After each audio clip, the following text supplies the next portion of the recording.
Well, hi, this is Alan from both sides of the pond, trucking in the United States, and I'm getting loaded with eggs here in Indiana, a place called Seymour, and we'll not mention the name of the farm, but I'm confused about the meanings of the words first come, first serve. This premises is a first come, first serve place, and I arrived here at 7 o'clock. I got a dock about 8:30, no complaints. They didn't start actually loading till 8 o'clock.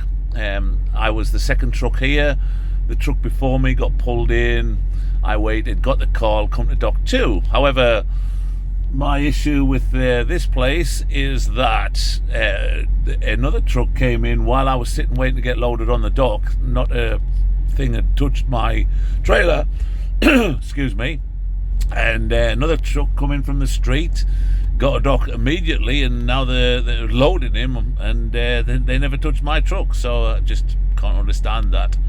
And it just touches upon a thing that we have to deal with. And if you're thinking about getting into trucking, it's something you need to expect and learn to deal with, is just the lack of respect truck drivers get. Sometimes we deserve it. There are some real assholes driving trucks, but a lot of the times we don't. If you go into a place and you're polite, treat people with respect, treat them the way you would like to be treated, then you should get it back.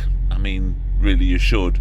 But in many cases you don't. Now, I always go into a shippers and I'm always respectful, pleasant, have a joke if there's a situation where a joke can be made, and really try and ingratiate myself into the good books of people who are booking you in and shipping and receiving, so you'll get loaded and unloaded quickly. It rarely works, but that won't stop me trying. Plus, it's nice to be nice anyway. But so many times you're just treated with rudeness, or treated with rudeness and total lack of respect. Not always. There's some great places out there, and some great people working in shippers and receivers. But we have to put up with a lot.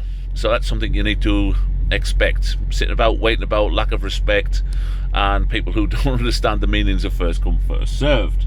Anyway, so I'm in a new truck. Long story, that they asked me to do them a good turn, take a truck that was going out to service up to our base in Mondovi, and they'd stick me in a new truck. But unfortunately for me, although in a brand new truck, I've got to hand it in at the end of this week, because I'm going on a 6-week leave of absence. I've got things to take care of at home.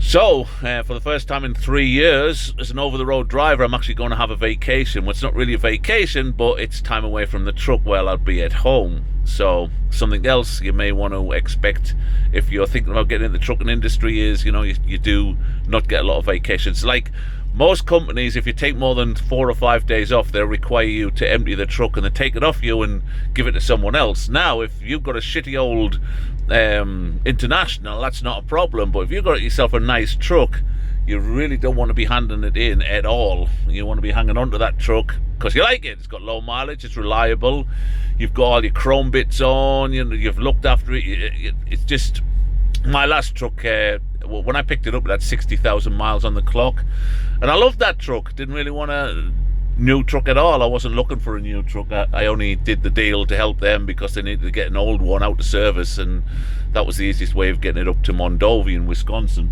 from New Albany in Mississippi. So taking vacations and family time, it's kind of difficult. I think this would be an extremely difficult job for a young person with a family. I mean, you are providing for your family, and you can provide for your family very well. There's lots of money to be made in the trucking industry. You work for it, but there is lots of money to be made there. But it is going to take time out of your family. You're not going to see all your kids' birthdays, your wife's and your wedding anniversary, or other people's weddings, bar mitzvahs, births, all kinds of things. So that's a sacrifice you do have to make. But that's part of trucking. And you accept that when you come in, and you deal with it on a day-to-day, weekly, week-to-week, month-to-month, year-to-year basis. But this lack of respect, I really feel like smacking somebody in the face lots of times, but obviously you're representing your company. You just got to bite your bottom lip, try and be as nice as you can, and hopefully they will load you quickly or unload you quickly and you can get the hell out of there. But it's not all doom and gloom. Honestly, it's if I didn't like this job, I wouldn't be here doing it now. I get a good paycheck, and you know, it's an interesting life.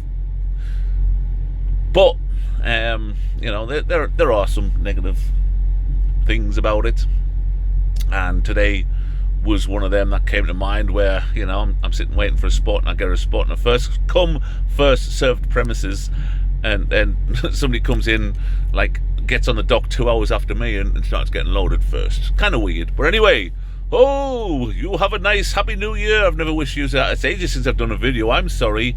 I'm trying to get used to some new software. I bought Sony Vegas Pro version 20, and I'm still working with that. I lost my license for Adobe, and I don't want to go to the subscription service. So, and I've used Adobe all my life.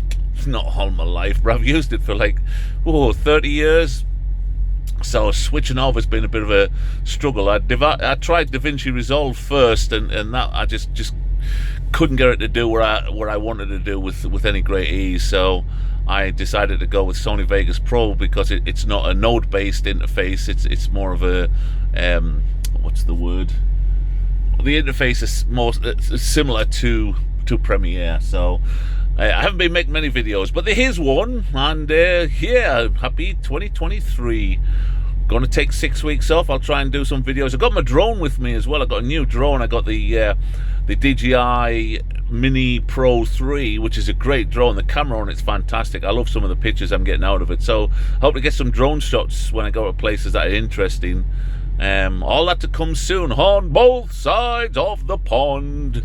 Subscribe below and like this video. Thank you. Goodbye from a stinky chicken farm in Indiana.